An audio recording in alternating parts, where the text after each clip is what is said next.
Ancient trees hold the secrets of creation and destruction within their rings. Across countless cultures, these legendary trees have shaped our deepest myths and spiritual beliefs for thousands of years. By the end of this journey, you will understand the hidden powers of 32 of these mythical trees, from the Norse Yggdrasil, binding the cosmos, to the biblical tree of life promising immortality. We will uncover why a single tree could be seen as a doorway to the underworld, and how a poisonous tree became the stuff of nightmares. What do you think these ancient stories reveal about our own hopes and fears? Its immense branches stretch into the heavens, while three great roots delve into the deepest wells of existence. This is Yggdrasil, the world tree, an ash so colossal it holds the entire Norse cosmos in its embrace. Think of it not just as a tree, but as the ultimate axis, a central pillar around which all of reality revolves. Its trunk rises through the center of 9 distinct worlds. High above, in its sunlit crown, rests Asgard, the shimmering realm of the gods. Far below, one root descends into the chilling mist of Niflheim, the land of the dead. And this is no peaceful sanctuary. A monstrous serpent, Nidhogg, ceaselessly chews on one of its roots, a constant threat of decay and chaos. Yet at the very top, an eagle keeps watch, and between them, a squirrel runs up and down the trunk, carrying insults. This is not just a static picture. It is a dynamic, living system of conflict and connection. Its hidden power is this profound interconnectedness, the way it binds everything together, from the divine to the damned.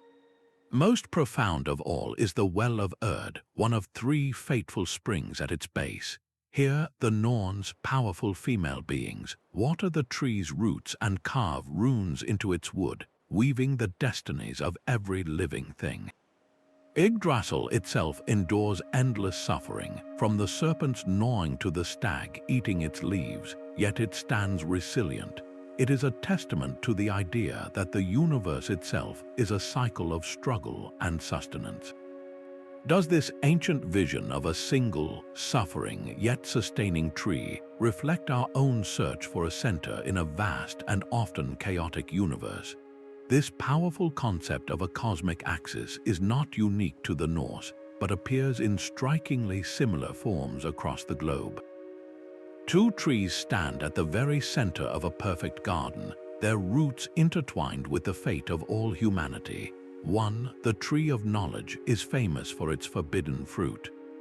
But the other, the tree of life, holds an even more profound and potent secret. While its partner represents moral choice and consequence, the tree of life offers the power of pure existence, its fruit a direct conduit to immortality. This was the ultimate divine gift, a promise of unending life in a state of perfect harmony. Yet after Adam and Eve's transgression, this gift was deliberately withheld. The book of Genesis tells us that humanity was cast out of Eden specifically to prevent them from eating from the tree of life and thus living forever in a state of separation from God. This act frames the tree's hidden power not merely as biological immortality, but as spiritual wholeness, a state of being so complete that it could not be risked in a fallen world. The tree thus became a powerful symbol of lost innocence and a deep, persistent yearning to return to that primordial unity. This longing echoes through time, with the tree of life reappearing at the very end of the biblical narrative in the book of Revelation, where it stands beside a river, its leaves offering healing for the nations.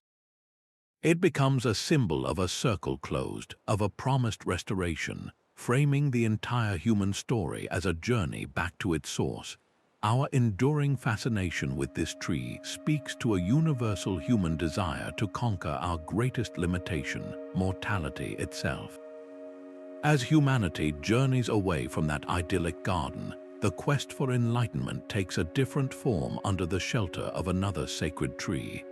beneath the shelter of that very tree, a spiritual revolution began with a simple, unwavering vow. A prince named Siddhartha Gautama sat down under a sacred fig tree and resolved not to move until he understood the root of all human suffering.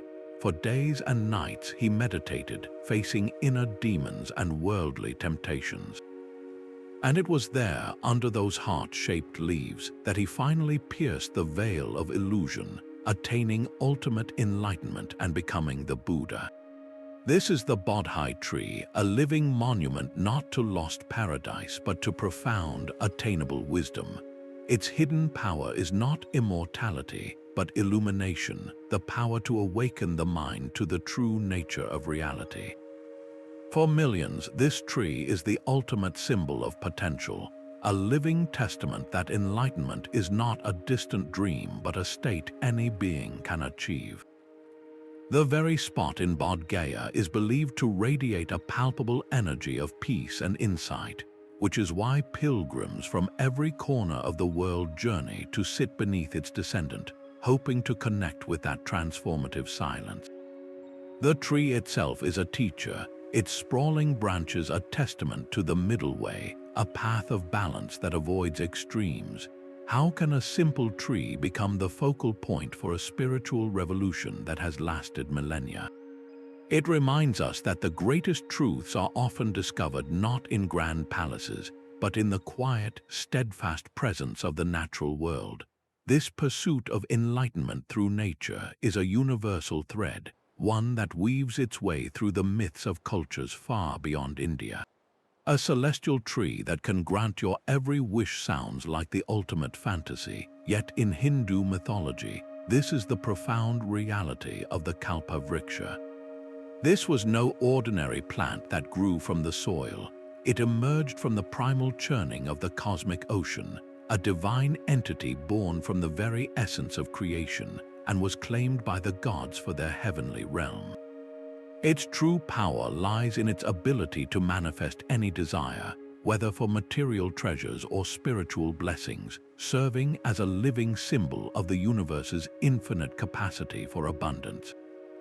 Residing in Indra's paradise Svarga, the Kalpavriksha is more than a cosmic vending machine. It represents the ultimate fruition of karma, a tangible reward for a life lived in harmony with cosmic order and virtue. Ancient art often depicts its branches heavy not with fruit, but with jewels, fine garments, and other splendors, visually proclaiming its role as a divine provider. But the tree's deepest lesson is not about endless wealth. It teaches that true fulfillment arises when our personal desires align with the righteous flow of the universe. The Kalpavriksha reflects our intentions back at us, suggesting that our most profound wishes are not just granted, but answered in accordance with our own inner state. What would we truly ask for if we stood before such a tree? This vision of a giving tree, a bestower of gifts and fortune, is a powerful archetype that appears again and again, far from the heavenly gardens of Svarga. Far from the wish-fulfilling branches of the Kalpavriksha, wisdom in ancient Greece whispered on the wind through the leaves of a single, sacred oak. The Oracle of Dodona did not speak in a human voice, but through the haunting rustle of its leaves and the resonant clang of bronze cauldrons hanging from its boughs. Priests known as the Seloi would sleep on the ground beneath its vast canopy, interpreting every sound as the direct pronouncement of Zeus, king of the gods. This was the oldest oracle in all of Greece, a place where the divine will was not seen in fire or water, but heard in the natural music of the world. Its hidden power was prophecy through pure, unfiltered sound. A traveler seeking guidance on a long journey would listen for a specific pattern in the rustling leaves. A city-state contemplating war would send an envoy to decipher the meaning in the clanging bronze. The oak itself was seen as a perfect conduit, its roots anchored deep in the earth and its branches reaching for the heavens, a living antenna for the voice of the divine. How does the idea of a speaking tree challenge our understanding of communication between humanity and the divine? It suggests that the sacred is not silent, but constantly speaking through the natural world, if we only possess the patience and the knowledge to interpret its language. This belief that trees could hold and impart profound secrets was not confined to the sun-drenched groves of Greece, but echoed deeply in the shadowy forests of Eastern Europe. From the whispering oracles of Greece, we travel to the expansive heart of Central Asia, where the wind whispers a different kind of truth through the leaves of a colossal tree. Here stands Ağaç, the tree mother, a being not of prophecy but of profound kinship. She is far more than a symbol. She is the revered ancestor of the Turkic peoples, her roots delving deep into the underworld and her mighty branches holding up the sky dome. Her hidden power is one of ultimate creation and nurturing protection, for she is believed to have given birth to the first humans, cradling them in her boughs before setting them upon the earth. This makes her a living, breathing matriarch, a direct link between the community and their mythical origins. People would invoke her in rituals for safe journeys, for bountiful harvests, and for the health of their families, seeing her spirit in every tree that provided shelter, food, and warmth. This relationship fostered a deep ecological spirituality, a worldview where nature is not a resource to be managed, but a family to be respected. What does it mean for an entire culture to see a tree as a literal mother?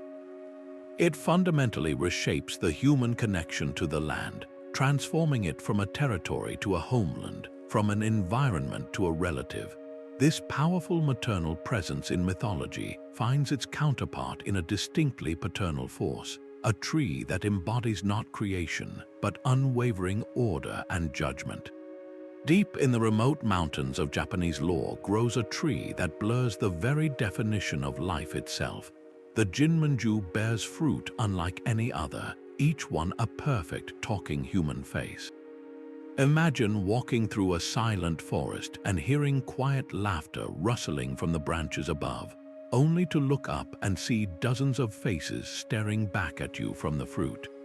These are not passive ornaments, they are conscious enough to laugh and converse, creating a scene that is both fascinating and deeply unsettling. Their hidden power lies in this eerie mimicry, a natural phenomenon that holds up a distorted mirror to humanity itself. The laughter of the fruit is not one of joy, but a strange, empty echo that challenges our understanding of consciousness and identity. What does it mean for a plant to wear a human face? This tree serves as a profound caution, reminding us that the line between the human world and the natural world might be far thinner than we assume.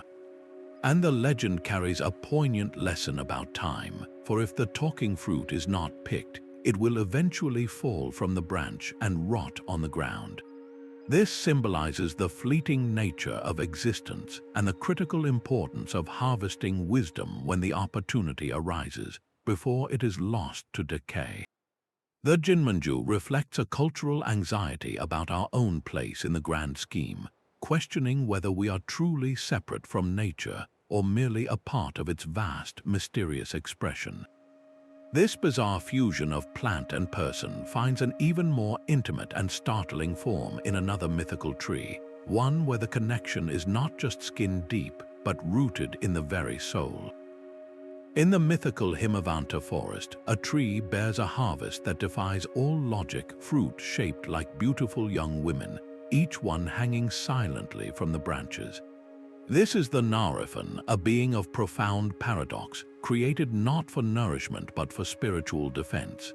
The tree's purpose is as ingenious as it is unsettling, for it grows in the paradise of the god Indra specifically to protect monks deep in meditation. When lustful demons approach, intent on breaking their concentration, the sight of these perfect woman-shaped fruits distracts them completely, allowing the holy men to continue their path to enlightenment undisturbed. The hidden power here is divine protection woven from pure illusion. These are not living beings, but flawless botanical facsimiles, a natural mirage designed to ensnare the senses of those ruled by base desire. Within Buddhist philosophy, the Nariphon is a masterful lesson on the nature of attachment and the deceptive veil of appearances. It asks a piercing question: what is more dangerous, the object of desire itself, or the mind that becomes attached to its illusion? The tree physically manifests temptation only to reveal its ultimate emptiness, teaching that true liberation comes from seeing through the form to the void within. What can we learn from a tree that grows human-like fruit? It challenges us to examine our own distractions, the alluring forms in our own lives that we mistake for substance, and to question what we are truly clinging to. This theme of nature as a moral enforcer takes a far darker and more permanent turn as we encounter a tree designed not for distraction, but for eternal punishment. While the Nariphon used illusion for protection, another tree's power was rooted in pure, unadulterated destruction. The Upas tree of Javanese legend casts a long and terrifying shadow, a being so venomous it was said to create a circle of death for miles around it. No bird dared fly over its branches, no animal would graze near its roots, and the very air was thought to be a fatal poison. This was nature's ultimate weapon, a tree whose hidden power was its absolute toxicity.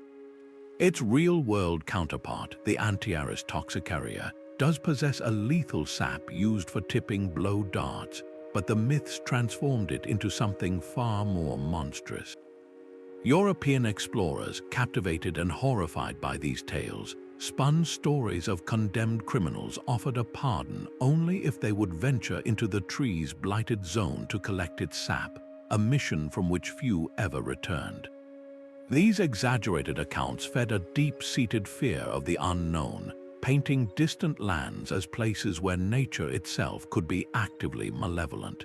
The legend of the Upas tree forces us to confront a difficult truth: that the natural world is not always a nurturing mother, but can also be a merciless executioner. How do myths about such dangerous plants shape our relationship with the natural world? They reveal our ancient understanding that life and death are inextricably linked, that the same force which gives sustenance can also deliver a swift and silent end.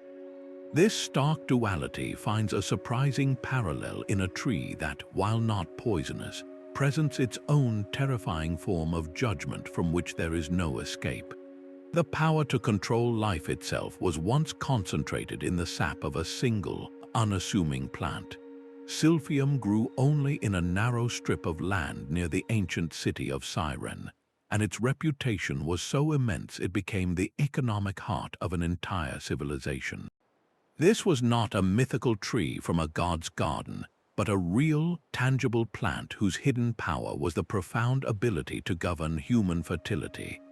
The people of Cyrene were so reliant on its powers that they stamped its distinct heart-shaped seed pod onto their gold and silver coins, a permanent symbol of their most valuable natural resource.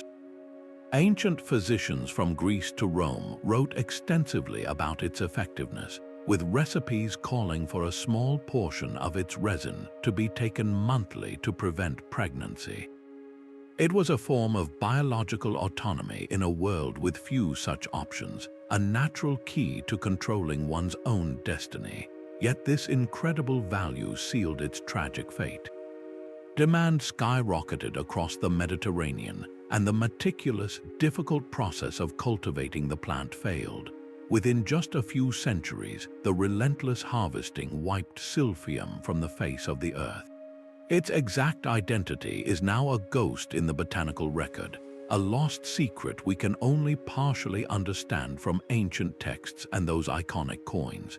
The extinction of Silphium is one of humanity's earliest recorded ecological lessons, a stark reminder of how easily commerce and desire can consume a miracle. What does it mean that we traded a genuine power over life for short-term wealth? This story of a real-world magical plant, lost to time, finds a curious echo in another legendary specimen whose value was so great it was guarded not by kings but by mythical serpents. A single hawthorn tree on a wind-swept English hill defied nature itself by bursting into bloom each December. The holy thorn of Glastonbury was no ordinary plant, but a living relic born from the staff of Joseph of Arimathea, the man who provided the tomb for Jesus. According to the legend, after the crucifixion, Joseph traveled to this distant, misty isle and thrust his wooden staff into the ground at Wiriol Hill. Instead of remaining a dead piece of wood, it miraculously took root, sprouting leaves and flowers in the heart of winter. Its hidden power was this divine endorsement, a celestial sign that this new faith could flourish in foreign soil. For centuries, a blossom from this miraculous tree was cut and presented to the British monarch every Christmas, a tangible link between the crown and a sacred story that defined a nation's spiritual origins. The tree itself became a vital pilgrimage site, its unusual flowering cycle seen as a direct intervention of God's grace, a yearly confirmation of the legend's truth. This cycle of destruction and rebirth is central to its story. The original tree was cut down by Puritan soldiers during the English Civil War, a deliberate act to shatter a powerful symbol. Yet, descendants grown from its cuttings were planted in the grounds of Glastonbury Abbey, and the legend lived on. Even in modern times, vandals have attacked the tree, only for new shoots to emerge from the roots or for the community to replant a scion. How does a tree that defies natural seasons reinforce religious faith? It provides a physical, recurring miracle, a piece of eternity that blooms on schedule in our temporal world. The Glastonbury thorn represents the powerful idea that sacredness is not confined to a single holy land, but can be implanted anywhere, taking root in the local landscape and transforming it. This blending of imported faith with native ground is a pattern that repeats itself across continents. The forests of Celtic lore were far from silent, passive groves. They were a living, breathing network of wills and intentions, and few trees embodied this more than the Barnaneck. This was no ordinary oak or ash, but a tree that actively bent its own trunk and branches, twisting itself into a natural archway or a sheltered bower. Its hidden power was spatial manipulation, an ability to reshape the physical world to offer protection or to mark a threshold. These arches were rarely seen as simple works of nature. They were understood as deliberate gateways, portals crafted by the Fae to connect our world to the shimmering, unpredictable otherworld. To pass beneath a Barnaneck was to cross a boundary, an act that required the right intention and profound respect. A traveler might leave a small offering of bread or a shiny stone at its roots, a silent plea for safe passage, and a gesture of gratitude for the shelter its bent form provided. To harm such a tree, to break even a single twig, was to invite swift and certain supernatural retribution, a curse from the spirits who called it home. This belief reflects a deep animistic worldview where every element of the landscape possesses a spirit and a voice. The Barnaneck was not an object in the forest, it was a participant, a sentient guardian of liminal spaces. It teaches us that nature is not a backdrop for our stories, but an active character within them, full of hidden helpers for the respectful and unseen hazards for the arrogant. How would our relationship with the world change if we saw the trees not as resources, but as neighbors with their own agency? This profound idea of a landscape in motion, of nature as an active collaborator, finds its ultimate expression in a tree that refuses to stay rooted, a being forever fleeing from human grasp. That unsettling human shape is no accident of nature, but the very source of the mandrake's terrifying power.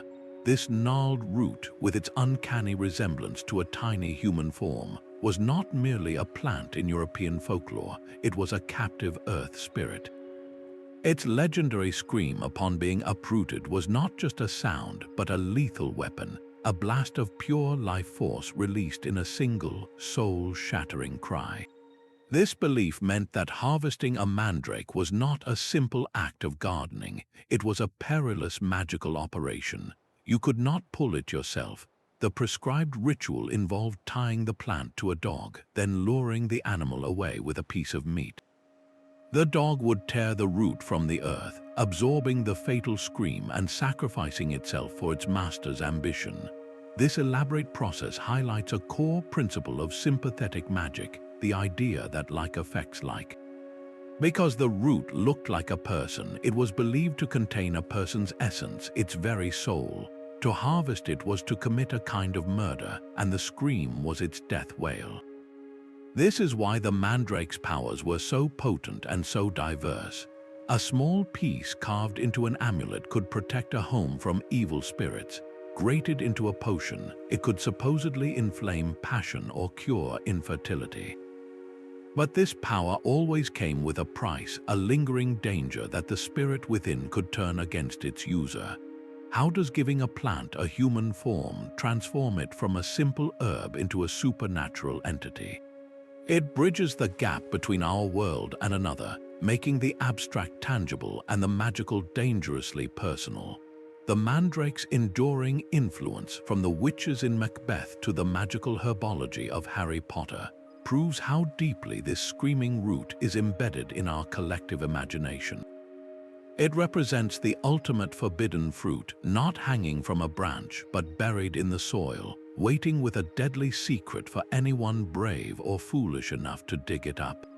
This perilous quest for powerful wood finds a terrifying parallel in another legendary tree, one whose very timber was believed to be so cursed that its harvest brought doom upon entire empires.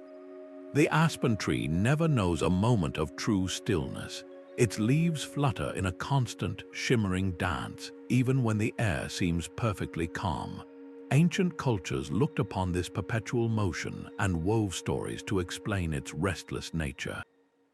The Greeks told of how all the trees in the forest bowed in grief when the great hero Achilles died, all except for the proud aspen. As punishment for its lack of reverence, the muses cursed its leaves to tremble forever. This hidden power of perpetual motion transforms the aspen into a tree of whispered secrets, its countless leaves acting as tongues, forever gossiping with the wind. Other traditions offer different reasons for its quivering. Some European folklore claims the wood of the cross was made from aspen, and the tree has shuddered with horror ever since. Native American tales sometimes interpret the trembling as a sign of fear or a deep, empathetic sensitivity to the world's sorrows. This tree, therefore, becomes a powerful symbol of hyper-awareness, an organism so attuned to its environment that it cannot help but react. It embodies both anxiety and vigilance, a living reminder that to be truly aware is to be in a constant state of response. And perhaps its most profound lesson is one of community, for the aspen often grows not as individual trees, but as a vast, interconnected colony sharing a single root system. What does a tree that never rests tell us about perception? It suggests that true understanding is not a passive state, but an active, ongoing conversation with the world.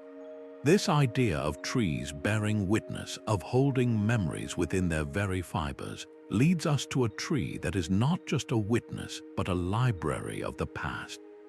Its aerial roots descend from its branches like slow-moving threads of time, eventually plunging into the earth to form new, sturdy trunks. This is the banyan, a tree that does not simply stand in one place, but appears to walk patiently across the landscape over centuries. Its hidden power is one of eternal expansion, creating a vast, interconnected kingdom of wood and leaf that can cover acres of land. This is no mere plant, it is a living ecosystem and a profound spiritual symbol.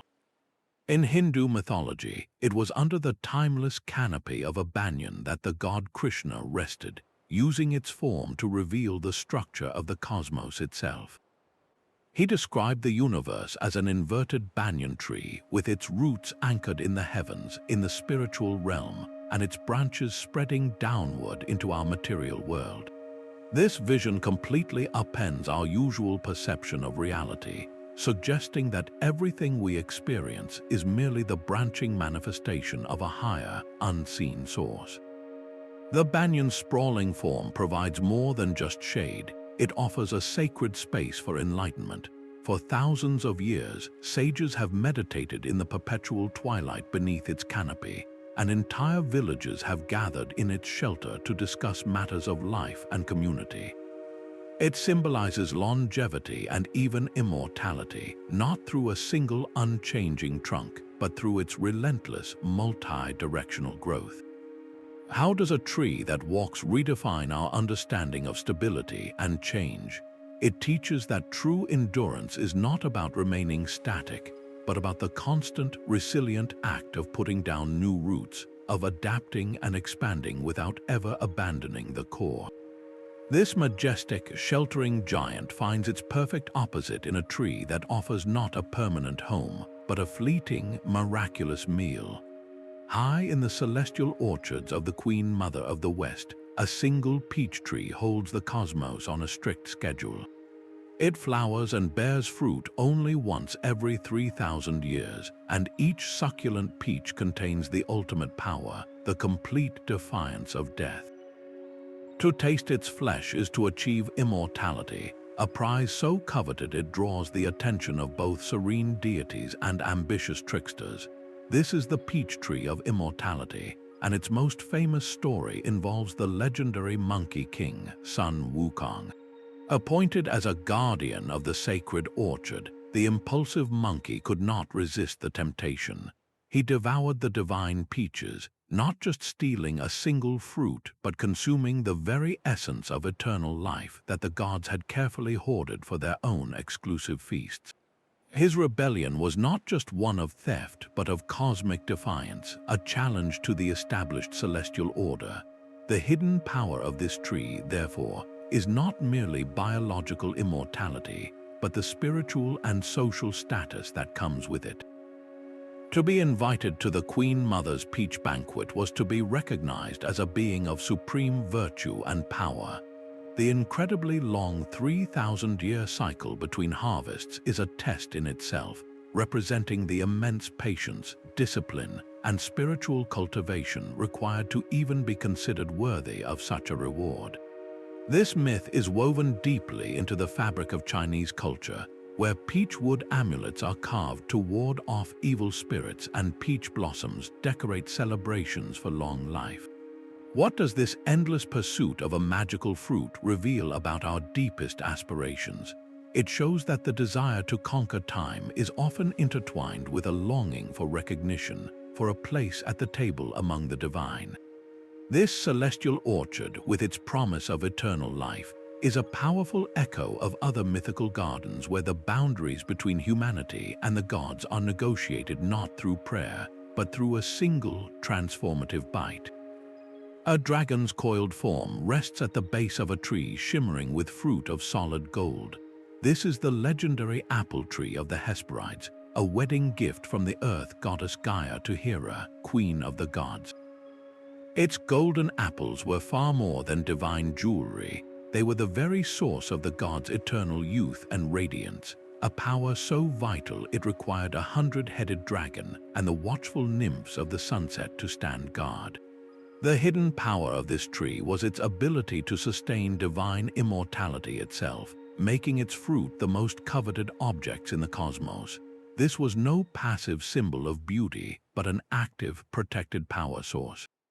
When the hero Heracles was set his 11th labor, his task was not merely to fetch a piece of fruit, but to orchestrate a cosmic heist. He had to outwit the Titan Atlas, negotiate with the guardian nymphs, and ultimately slay the dragon Ladon to claim his prize.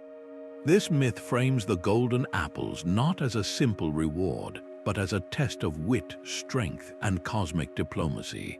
Their theft was an act that threatened to destabilize the divine order, for if such power fell into the wrong hands, the gods themselves could fade. The Garden of the Hesperides exists at the very edge of the known world, a liminal paradise that is both a promise and a perilous trial. It teaches that the most profound wonders are never easily won, that they are protected by design, separating the worthy from the merely ambitious. How do myths about fiercely guarded treasures shape our own understanding of value?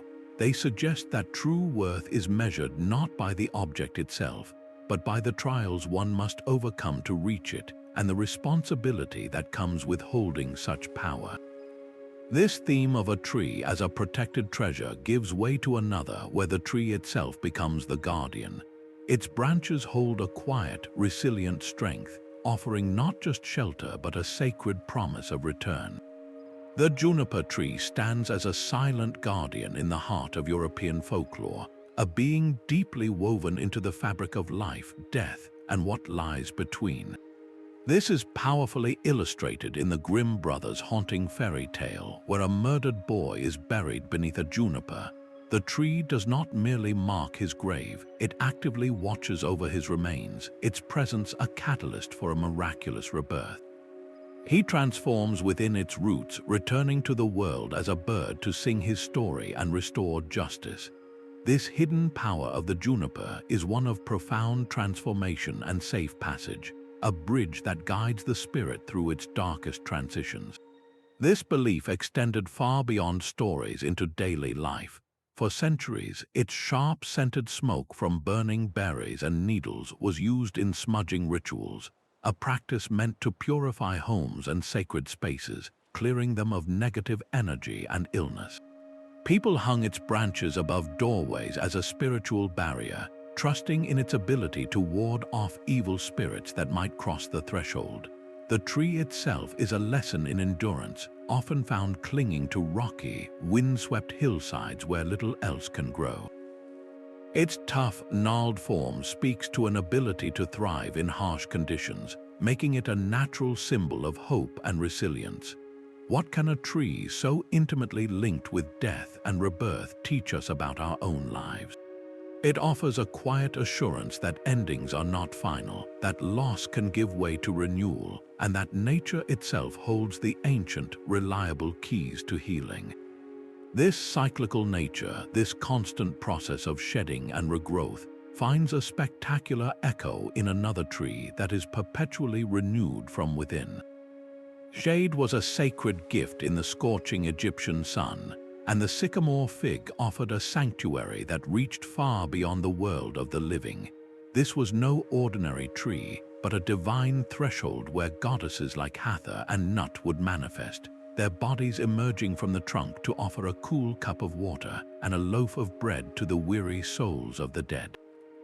The sycamore's hidden power was this profound dual nourishment, providing for the body in life with its fruit and timber, and for the soul in its journey through the afterlife. It was a cosmic pillar in its own right, its roots drinking from the dark waters of the underworld, while its high branches seemed to scratch the belly of the sky goddess Nut herself.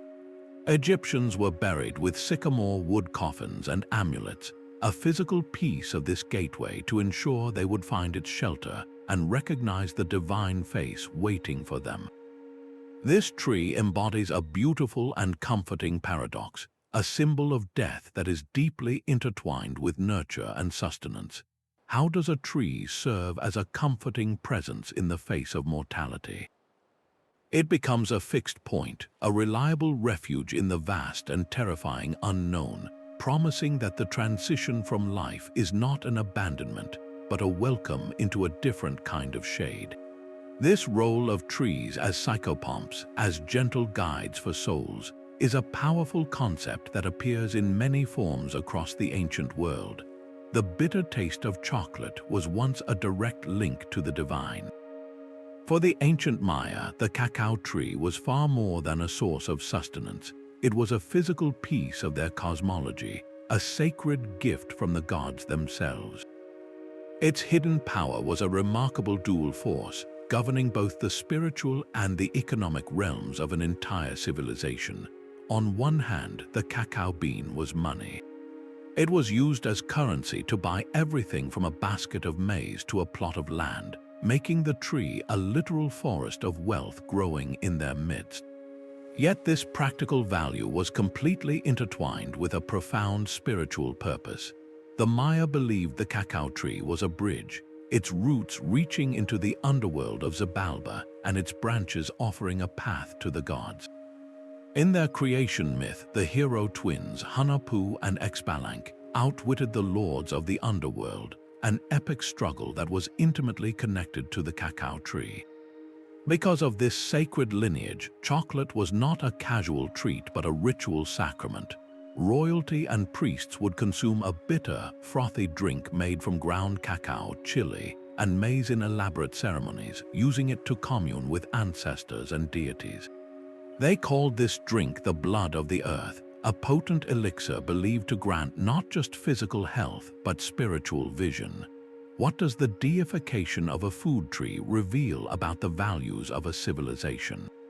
It shows that the Maya saw no separation between the world of commerce and the world of the spirit. The same bean that bought your goods could also buy you a moment with the gods, proving that true value is not just measured in what you possess, but in what you can connect to. This integration of the sacred and the everyday is a thread we will continue to follow. A great wooden pillar stood at the heart of the Saxon world, a colossal axis they called the Irminsul.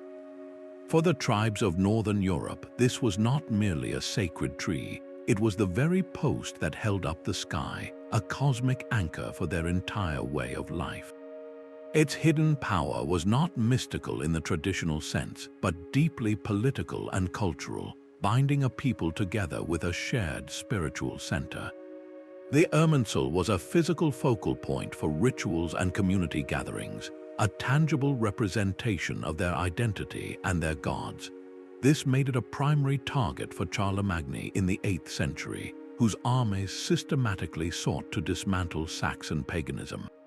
The felling of the Irminsul was not just an act of war, it was a calculated blow against a culture's soul, an attempt to sever the people from their spiritual roots and impose a new religious order.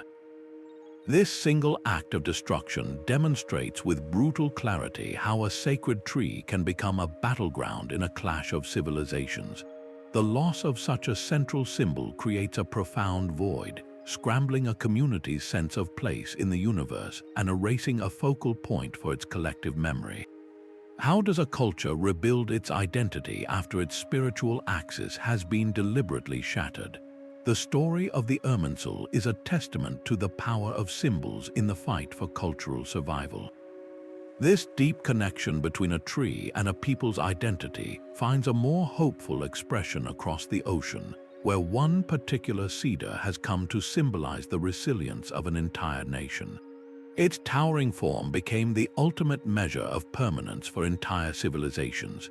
The Cedar of Lebanon stands as a living monument, its fragrant, durable wood chosen for the most sacred structures, from the hallowed halls of Solomon's temple to the mighty palaces of Mesopotamian kings. This was not just a building material, it was divine timber, believed to bridge the gap between earth and heaven. Its hidden power was this unshakable association with eternity itself, a physical promise that some things are built to last forever. We see this power woven into the very fabric of ancient stories. In the Epic of Gilgamesh, the hero's quest leads him to a great cedar forest, a place so primal and powerful it is guarded by the terrifying demon Humbaba.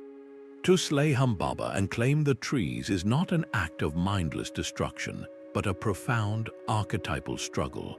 It represents humanity's relentless drive to master the raw, untamed forces of nature, to harvest its strength for our own monuments and meaning.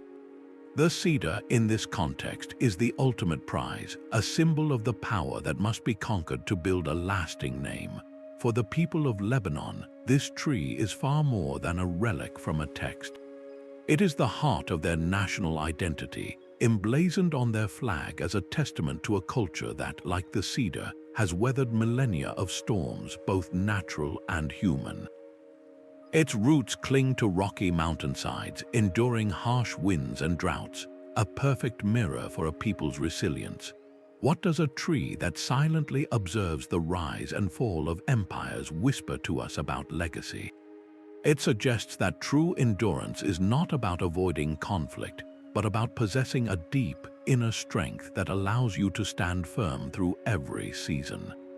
This concept of a tree as a timeless witness finds a quieter but equally profound expression in another ancient being, one that measures time not in centuries but in millennia. A victor's crown was woven not from gold, but from the silver-green leaves of a simple, miraculous tree. On the rocky summit of the Acropolis, the legendary contest between Athena and Poseidon unfolded not as a battle of weapons, but as a debate over what truly builds a lasting civilization.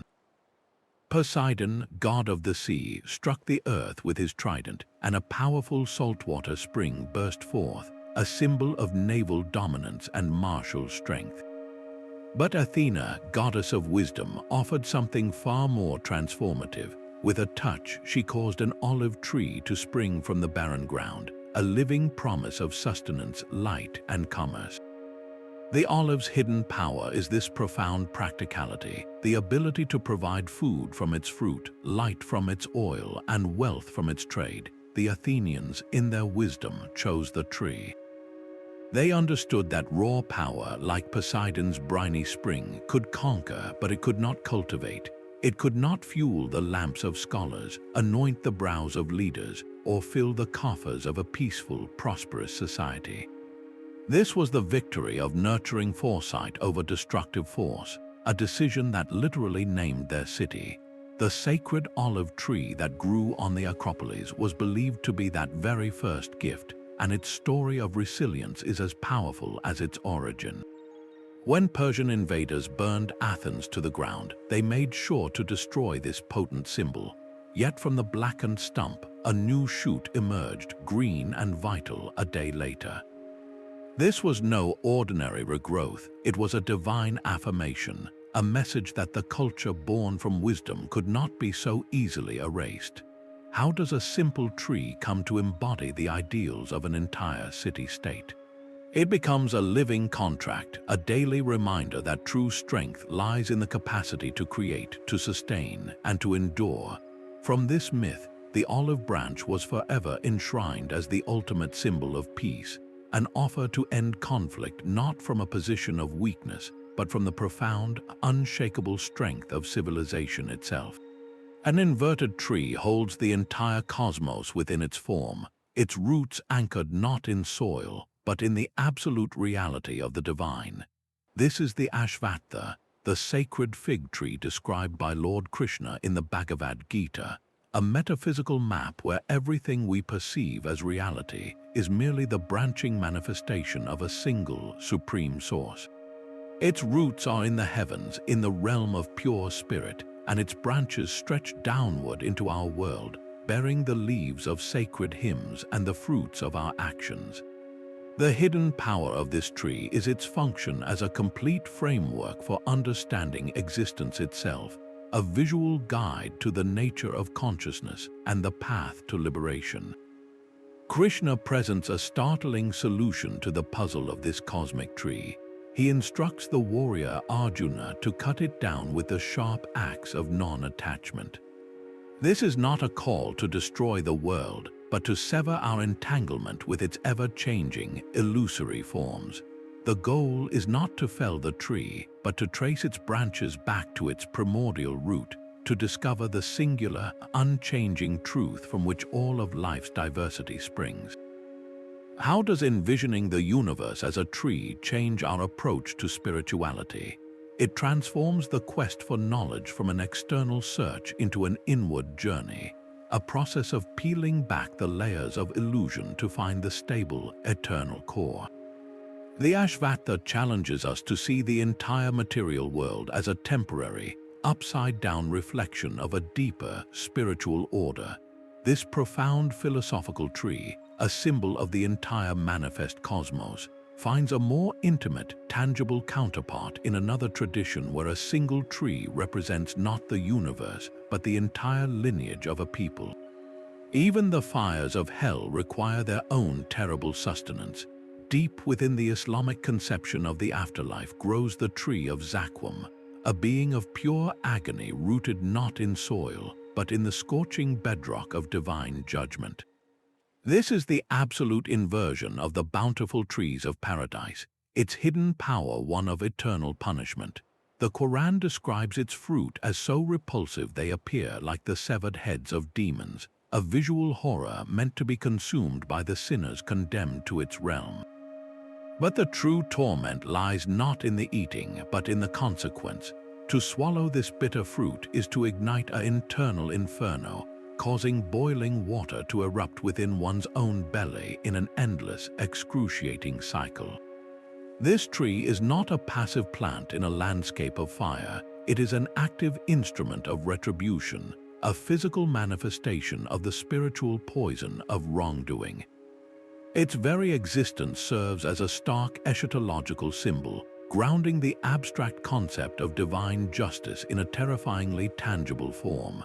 How does the concept of a punitive tree reinforce ethical teachings?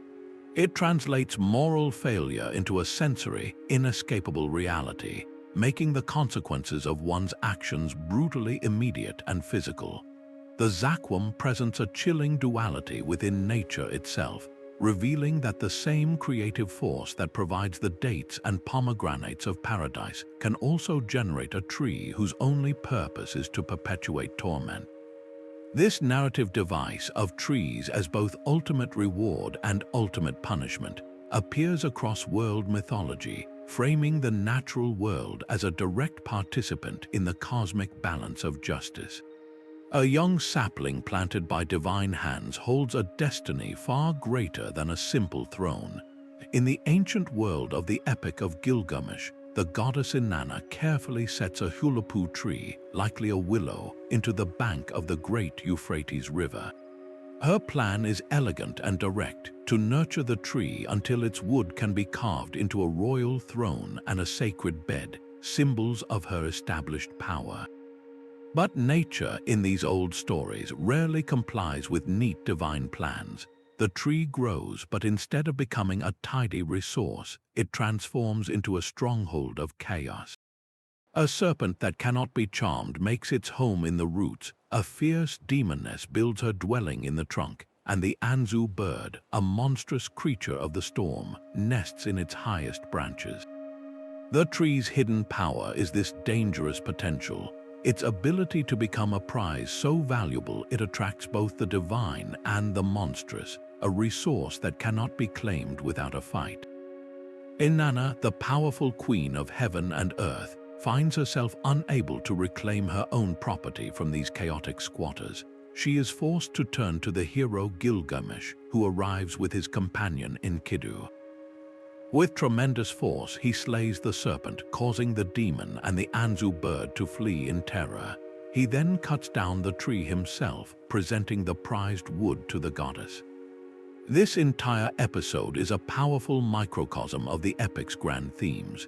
The solitary tree becomes a miniature frontier, a contested space where the order of civilization, represented by Inanna's desire for crafted furniture, must actively conquer the raw, untamed chaos of the world.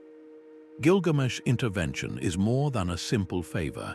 It is the very act that makes culture possible, clearing the land both literally and symbolically so that society can be built. What does it mean that even a goddess requires a hero to harvest a tree? It suggests that the greatest resources are never truly free, that their value is measured by the courage and strength required to claim them from the wild. The story of the hulapu tree perfectly captures the ancient understanding that the finest materials are not merely found, they are won. This notion of a tree as a hard-won prize echoes powerfully in the legends of another culture, where the stakes are not a throne, but the very fabric of reality. A decorated evergreen standing in a living room seems like a modern invention, yet its roots tap directly into humanity's oldest instincts. The Christmas tree, for all its tinsel and electric lights, is a powerful mythological symbol born from a fusion of ancient survival and spiritual hope. Its hidden power is not one of magic or prophecy, but of profound psychological comfort, a deliberate act of bringing light and life into the heart of winter's deepest gloom. Long before it was brought indoors, pagan cultures across northern Europe celebrated the winter solstice with evergreen boughs, seeing in their resilient foliage a defiant promise that the sun would return and life would persevere. The early Christian church, in its immense practicality, did not erase this potent tradition but baptized it, layering it with new meaning. The evergreen became a symbol of eternal life through Christ. The candles and later lights transformed into a representation of the stars over Bethlehem or Christ as the light of the world. Even the ornaments tell a dual story, from the apples once hung to recall the sin in Eden to the delicate glass baubles that now hold our most cherished family memories. This tree is a living museum of human belief, a testament to our ability to weave old threads into new tapestries of meaning. How does a domesticated tree ritual bring comfort and meaning to millions? It creates a fixed point of warmth and unity in an often chaotic world, a yearly anchor where families gather to reaffirm their bonds under a canopy of shared light. The Christmas tree shows us that mythology is not a relic, but a living, breathing process. It proves that we still need these symbols, that we continue to build our own small, personal myths around a tree that stands defiantly green in the dead of winter. This evolution of sacred trees from wild groves to our very homes demonstrates a fundamental human need to keep the mythical close, a need that finds a stunning parallel in a tree that is not celebrated, but deliberately erased from history. Its colossal, bottle-shaped trunk and twisted branches resemble roots clawing at the sky, a sight so strange it sparks an ancient story. African myth tells us the baobab looks this way because a god, often named Thora, grew angry with the tree and ripped it from the heavenly soil, hurling it down to earth. It landed headfirst, its roots forever splayed upward against the blue. This origin story perfectly captures the tree's otherworldly presence. Its hidden power is not mystical prophecy, but raw, practical survival. The massive trunk acts as a living reservoir, storing thousands of gallons of water to endure the harshest droughts, a vital resource for every creature in the arid landscape. But the baobab's generosity extends far beyond water. Its nutrient-rich fruit, known as monkey bread, provides food. Its bark can be woven into rope, and its hollowed trunks have served as natural shelters, post offices, and even tombs, cradling the remains of ancestors. This transforms the tree into a community hub, a sacred gathering place where stories are shared and spirits are believed to reside. To harm a baobab is to risk offending the very soul of the community. How can a tree that looks so bizarre become the heart of a landscape? It teaches us that true adaptability is not about fitting in, but about developing a unique structure that meets the needs of the entire community. The baobab's resilience and communal role find a powerful echo in another culture, where a different tree also serves as the literal and spiritual center of a people. Its immense trunk rises like a pillar at the very center of creation, a living axis that binds the cosmos into a single, breathing entity. For the Maya, the Kapok tree, known as Wakachan, was this sacred center, its form a perfect map of reality. Its roots did not simply grip the soil, they plunged deep into the dark, watery realm of Xibalba, the underworld. Its sturdy trunk stood firmly in the middle world, the realm of human existence and daily life. And its towering branches reached up through the canopy to hold aloft the sky and the 13-layered heavens above. This was not a vague metaphor, but a precise cosmological blueprint, with the tree's hidden power being its role as a conduit for spiritual travel. Shamans, in trance states induced by ritual and sacrifice, believed their souls could climb this cosmic ladder, moving between the realms to commune with ancestors, placate gods, or seek healing wisdom. The souls of the departed were also thought to ascend to the heavens via its branches, making it a tree of both life and afterlife. This is why the Maya so often planted the Kapok at the very heart of their communities, a living monument marking the axis mundi, the navel of their world. Its imposing physical presence, with vast buttress roots that seemed to anchor the very earth and a crown that scraped the sky, made it the perfect natural symbol for a structure that holds everything together. How does a tree serve as a literal and figurative center for a civilization's worldview? It provides a fixed point of orientation in a vast and mysterious universe, a tangible connection to the divine that organizes not just space, but the very flow of life, death, and spirit. This profound concept of a central world tree is a powerful archetype we have witnessed echoing from the Norse Yggdrasil to the Hindu Ashvatha, revealing a shared human instinct to find our place within the cosmos by rooting ourselves to something greater. Even the world's greatest conqueror could not command the voices of the trees. In the fantastical medieval romances surrounding Alexander the Great, his vast armies halted before two impossible specimens, the trees of the sun and the moon. These were not silent monuments but conscious oracles. The tree of the sun spoke with a deep, masculine tone, while its counterpart, the tree of the moon, answered with a feminine voice. Together, they delivered a prophecy that no human courtier would dare utter, warning Alexander of his own imminent death and the ultimate limits of his empire. Their hidden power was the cold, unyielding authority of fate itself, a force that even his legendary ambition could not breach. These trees represented the natural world's final say over human affairs, a sobering reminder that every conquest, no matter how grand, has a boundary. They were truth-tellers that could not be bribed, threatened, or defeated, only humbly approached and heard. What does it mean for a man who reshaped continents to be humbled by a tree? It signifies a profound cosmic order where human hubris is always answered by a deeper, older wisdom.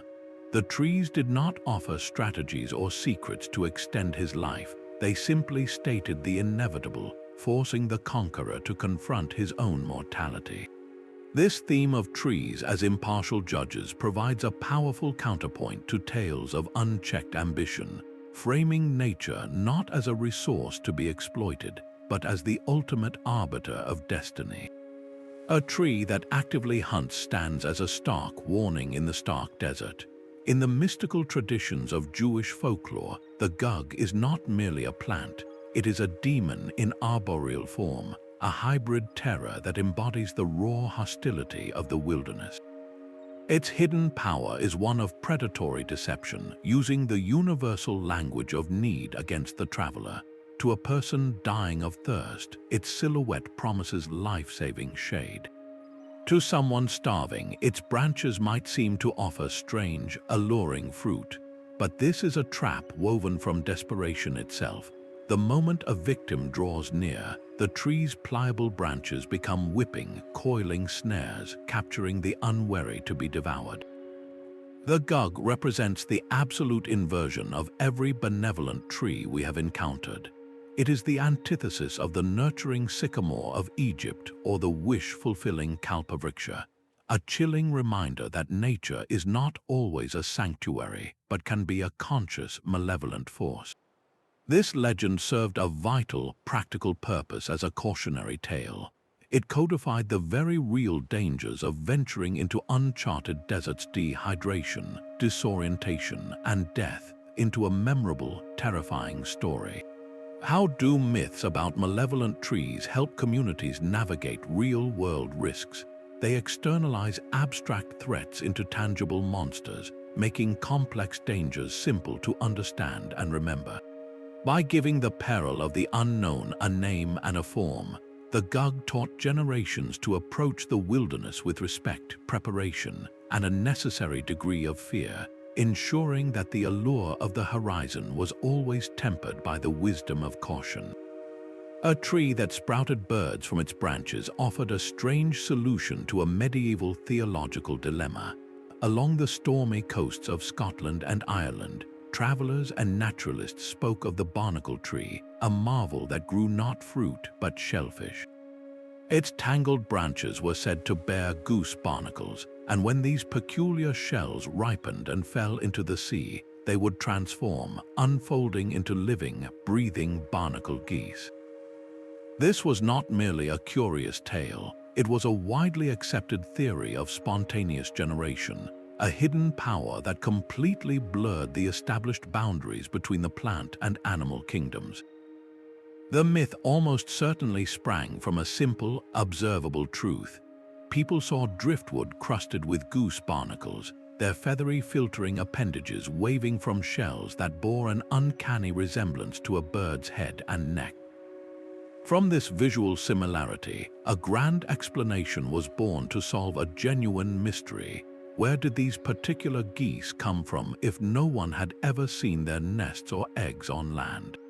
The answer was that they were born from the wood itself, a seamless transition from vegetable matter to animal life. This belief then wove itself into the fabric of daily life with a very practical consequence. Church doctrine forbade the eating of meat during Lent, but seafood was permitted. Since the barnacle goose was technically a product of a tree and the sea, it could be classified as a fish, providing a loophole that allowed the faithful to enjoy goose without breaking religious law. The barnacle tree is a perfect example of the human mind at work, connecting dots with the materials available, using imaginative logic to fill the vast and unsettling gaps in natural knowledge. What does a tree that gives birth to birds reveal about the intersection of observation, belief, and tradition? It shows us that our need for explanation is so powerful it can reshape reality itself, turning a shellfish on a log into a theological justification and a seasonal meal. This concludes our journey through 32 legendary trees, from Yggdrasil to this bizarre, bird-bearing barnacle tree, but our exploration of their deep and enduring significance is far from over. These recurring themes across continents and cultures are far from coincidence. They form a collective map of the human spirit, charting our deepest fascinations and most persistent anxieties. The sheer number of world trees, from Yggdrasil to the Maya Kapok, speaks to a universal human instinct to find a center, a fixed point that holds the chaos of existence in a meaningful structure. We seem to be driven to imagine a cosmic axis, a pillar that grounds us and gives the universe a comprehensible shape. This need for an axis mundi reveals our profound desire for order in a vast and often unpredictable cosmos. Equally powerful is the relentless theme of immortality and life. Whether it is the biblical tree of life, the peaches of immortality, or the regenerative juniper, these trees offer an answer to our oldest and most intimate fear, the fear of death. They represent a primal hope that nature itself holds a secret key to conquering our own finitude. And then there is the quest for knowledge, channeled through oracles like the Oak of Dodona or the philosophical depths of the Ashvattha. These trees suggest that wisdom is not a human invention, but something inherent in the world, waiting to be heard or deciphered by those who know how to listen. What do these patterns tell us? They show that our myths are not just isolated stories. They are a shared language of the subconscious, a testimony to common dreams and fears that transcend any single culture. The specific tree may change, but the fundamental human yearning for connection, for eternity, and for understanding remains the same. These legendary trees are not just features of ancient landscapes, they are mirrors reflecting our own timeless questions back at us.